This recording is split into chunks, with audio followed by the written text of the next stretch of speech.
Today we're going to talk about how to deal with a bad boss.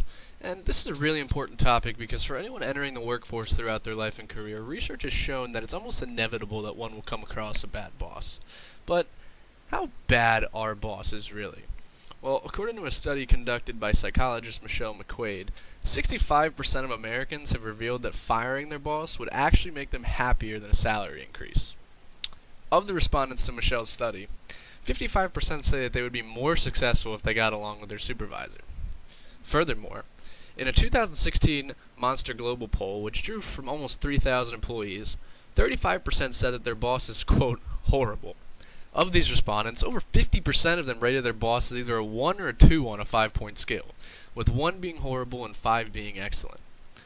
According to an NDE report in 2011 by the Herman Group, which is an employee engagement statistics company, 75% of employees who voluntarily left their jobs are not pursuing other interests or chasing more money, but rather escaping bad managers and poor leadership.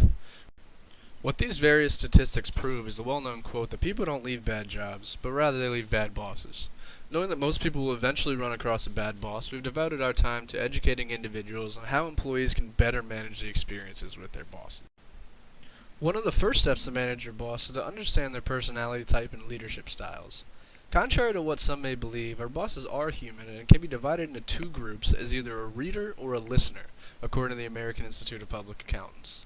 If your boss is a reader, in other words, more of a task-oriented leader, you should not present a topic to them by talking to them first. Accordingly, we should write something out and give them ample time to read and digest the information before discussing it with them. On the other side of the spectrum are bosses that are listeners, or more relationship-oriented. We should discuss problems and issues with them before presenting them with a memo.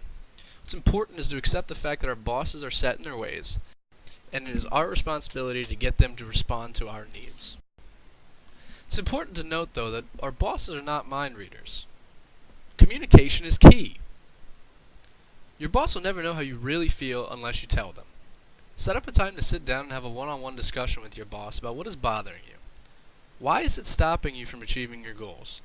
And what can your boss do to help fix the situation at hand? Once you have clearly communicated your feelings to your boss, you can start focusing on improving your relationship. We'll focus on 3 very common types of bosses and some strategies that you can use on how to effectively manage them. The first type of bad boss that we're going to look at is a micromanager. A micromanager is somebody who gives excessive supervision to employees. Let's watch a short clip for an example.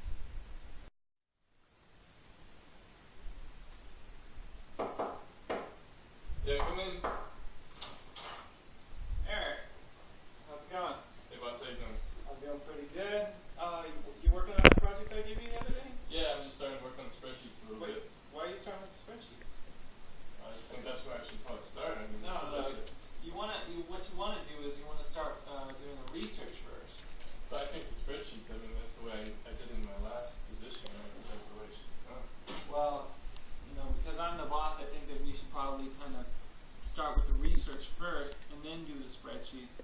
Okay. And I was thinking, as far as the research, you probably want to use Bloomberg to get the numbers. I usually use finance at Yahoo. Well- Finance? Right. Well, I think Bloomberg is a little bit better, so I just prefer if you did, because if I'm going to be looking over this and checking your work, I want to make sure I know exactly where to go. I don't want to have to surf the internet to try and figure out how you did this. Okay. And Now that we've seen what a micromanager looks like, let's talk about how we can deal with them. When dealing with a manager who wants to know every distinct and minor detail, go above and beyond. By taking the time at the beginning and end of your day to document what you plan on doing or have completed, your boss will feel less inclined to be over your shoulder. Communicate this information with them as much as possible, and studies show that over time, your manager's micromanaging tendencies will decrease. The second kind of bad boss that we're going to take a look at is those with toxic personalities. When dealing with a boss that has a toxic personality, it's important to maintain focus on your work rather than be distracted by your boss. By maintaining a strong sense of what is important, your hard work will not go unnoticed, and you can help develop your expert power to influence your boss and your colleagues around you.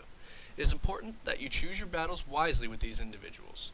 In order to survive a toxic boss, don't make the situation any worse than it has to be. Sometimes it's better to leave their ego intact and just to step away. The third and final type of bad boss that we're going to take a look at is those that are underqualified. In some situations, bosses have been promoted for the wrong reasons and need guidance in order for them to succeed as well. Laying low is not the best tactic in this case. When dealing with an unqualified boss, we should work to establish a two-way form of communication. You need to prioritize your needs and translate them into terms your boss will understand. Similar to Hersey and Blanchard's situational leadership theory, Harvard Business Review discusses how employees can take a coaching leadership style as an employee when dealing with underqualified bosses who need assistance. Again, communication is key. Communicate effectively with your boss in order to understand their strengths and weaknesses and how you can contribute to their growth in their position. This will help both you and your boss have a better day. The Harvard Business Review has established some of the most effective ways of influencing your boss. Through research on the science of persuasion and an understanding of different power sources, HBR suggests adopting our boss's point of view as the best way to influence our boss. Harvard Business Review explains that as an employee, it is effective to see the world the way that our boss sees it. By framing our views in ways that our boss views and sees as beneficial, we will establish a sense of referent power with our boss. Referent power is the ability for others to identify with, respect, or want to be like one based on positive emotional reactions.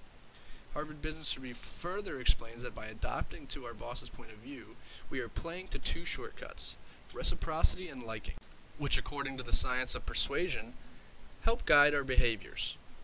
By adapting to our boss, we help establish reciprocity with them, which improves our chances that our boss gives back to us based off the treatment they've received. Furthermore, we're using the guide of liking by adapting to our boss, which increases the chances that they cooperate with us and complement our actions as well as our behaviors. If your relationship with your boss is beyond fixable, too stressful, or there is potential employment elsewhere, Harvard Business Review has given us an effective 4-step tool on how to spot a bad boss during an interview. They outline that during an interview process, we need to 1. Know what we're looking for, 2. Trust our instincts, 3. Ask questions but tread lightly, and 4. Do our homework before the interview process. There are 3 minimal conditions that must be met when looking for your next boss. 1. It is an honest person. 2. Are they offering me a sustainable job? And 3. Do I offer something unique to contribute? When going into an interview, avoid being too laser focused on getting the job that you cloud your judgment on the boss. Ask yourself throughout the process, is this boss the type of person that you can trust and work with throughout the various duties that come with employment? Observe the quality of information the manager gives you throughout the interview process as well as their body language that they present. Avoid asking direct questions about a manager's approach, but rather open-ended questions that are phrased as if you're already in the role that you're interviewing for. Look for the manager's willingness to engage in dialogue rather than read a set of pre-listed questions. If they're willing to engage with you, they are more likely to have a positive working relationship. Last but not least, do your homework. Don't go into an interview blindfolded. Gather as much intel as possible before the process begins. Attempt to locate current and former colleagues, and learn about the work life and environment as well as potential turnover rates. Remember that social media is a strong tool that should be utilized before your interview process. Don't get stuck with a bad boss if you can avoid it. Thank you guys for watching, and we hope that we can help you avoid being one of the 75%.